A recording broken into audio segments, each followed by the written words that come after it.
Welcome to this section of our course on godly self-awareness and leadership. Let me begin with a story of my own growth in this particular area. In the recent years, I was actually approached by a publisher that asked me to write an article on the connection between emotional intelligence and the Christian faith. Now, this publisher said that they had done quite a bit of research and found me to be an expert in this area. I was actually shocked by the request. And why did it shock me? Because at the time, I felt nothing like an expert. I was actually going through a really hard time in life, and I was questioning a lot of things about God and myself and other people, and I did not feel like an expert on heart intelligence or emotional intelligence at all. So my feelings were causing me to feel my own lack in this area. I wondered if my struggle actually made me emotionally unintelligent. That's what I was concerned about. And after really wrestling quite a bit with God over that question, the answer that I came up with, thank God, is that no, my struggle did not make me emotionally unintelligent. So when we are going through hard times, we can tend to feel our own lack of internally. We may feel a lack of peace. We may feel a lack of stability in us. That doesn't make us emotionally unintelligent. What it makes us is human. So what I'd like you to understand in this section, that humanness is part of developing emotional intelligence or heart intelligence. We need to acknowledge our humanness and the normality of our human feelings to also continue on the journey of becoming more and more heart healthy and emotionally healthy. It's normal to feel these things, and it's normal to feel them as a Christian. In fact, I would say that the world actually needs us to go through our hard times, as authentically as possible so that we can help the world see God's redemptive power in us. The world needs us to reveal how God helps us to bounce back and to be resilient because of His redemptive power in our lives. And this is exactly what this section is all about. So, as Christians, we need to face as much truth about ourselves as God is ready to have us deal with, because we know that we have the resurrection power of Jesus Christ to help us to overcome and get on the other side of our suffering. And it is His resurrection power that helps us to bounce back from whatever we face. His resurrection power helps us to get to that other side of our suffering. And that's what we need to reveal to the world around us more authentically.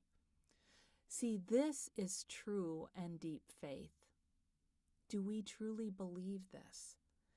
Our belief in Jesus' resurrection power is what actually helps us to have heart intelligence, because we need that belief to help renew our mind, to help renew our emotions, to help renew our will, and to help renew our personality. So as we look at this section and we investigate our ego traps and the dark side of our leadership, let's not get overly hung up with what we are not. Let's not let our shame or our guilt overtake us. As we hear from the others around us through the process of the interviews that we'll be doing, make sure that we attend to what we do well as much as where we fail. So let's not let our failures overwhelm us and take away all the good from our leadership.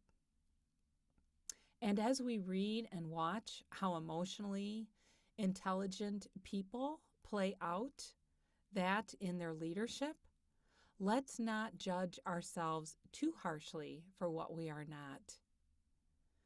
Instead, let's consider all the information and ask God to help us consider those 1 to 2 steps that we can take to move forward. The steps that we can take by His power and by His grace to help us develop the skill level and get to the other side of being more heart healthy in the way we lead. With God's redemptive and resurrection power in our lives, we can overcome and be resilient. And this is really what heart intelligence is about. This is the core of it. And this is the point of today's message. This is the point of this section. We are to not be conformed to the world, but be transformed by the renewing of our mind, the renewing of our emotions, the renewing of our will, and the renewing of our personality. That's what Romans 12:2 is all about.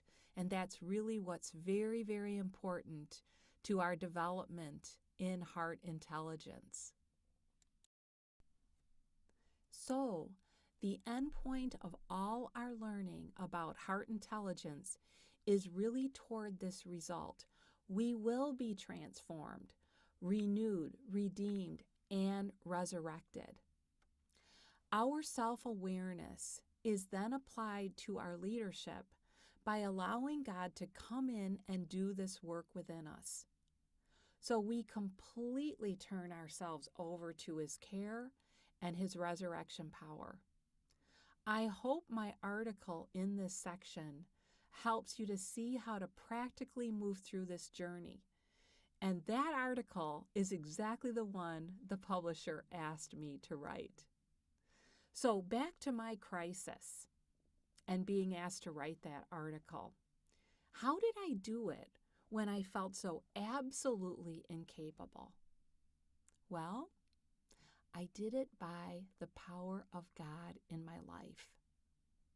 It was the perfect time, even though I didn't realize it until it was all over. It was the perfect time. I had to dig so deep in my soul, tap into the resurrection power of Jesus Christ in me, and let it flow through me in order to write that article. So whatever we face as leaders, whatever trials we face, and we will face trials of many kind, we can continue to face them, and we can continue to rejoice in the suffering of them because of the resurrection power of Jesus Christ there with us in our midst. And that same power is what resurrected Jesus from the dead, and it can certainly resurrect our deep feelings, our confused mind, our unsure will, and our personality that may be a bit imbalanced at the time. So we only need a mustard seed of faith to believe in that power to help us overcome and to help us come back to life. So this is where heart intelligence begins, continues, and develops.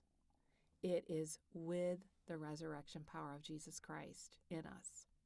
So please consider that all your godly self-awareness is for this purpose. It's to let the power of Jesus in, come through you, and revive you in your mind, will, emotions, and personality. It is necessary to pray for this power, to surrender to it, and let it come alive in us. And that's what I'm inviting you to do in this section and through this video teaching.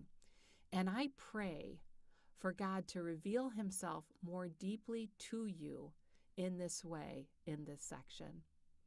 Thank you again for listening, and thank you again for being part of this class, and continue to engage in the resources with me and with one another. Have a blessed week.